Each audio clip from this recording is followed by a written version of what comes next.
Hospitals and first responders are using lessons learned from mass shootings to help save more lives in the future. WFAA's Matt Houston is live in Allen with what doctors say about this new reality. Allen. Matt.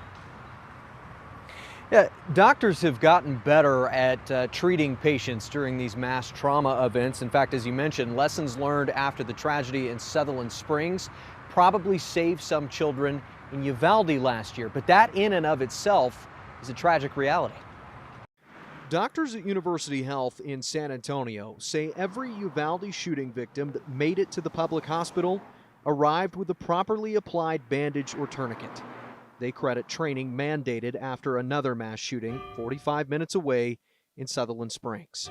We were able to save lives in the Uvalde shooting because of our ability to recognize the needs, the evolving needs of this country. Dr. Lillian Liao was in charge of the ER on that day. She notes special whole blood transfusions administered on the way to the hospital probably saved lives then too. We saw that if we could get blood to the pre-hospital providers, then we could potentially buy the patients who are injured more time to get to the hospital alive. More hospitals are adopting methods like this. Though effective and useful, these strategies represent a way to cope with the mass shooting problem the country is yet to solve. There has to be a multi-pronged approach.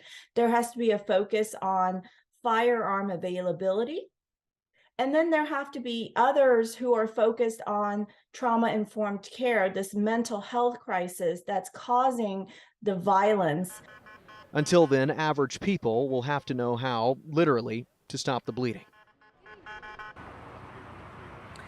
That heavy responsibility has already fallen to educators and in some cases even students. Some schools have installed bleeding stations that contain chest seals and special tourniquets in their hallways. Students in junior high and up can learn how to use these kits.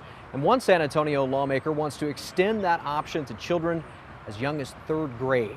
And that bill faces long odds in the legislature, but a sign of the times. In Allen, I'm Matt Houston. Back to you. All right.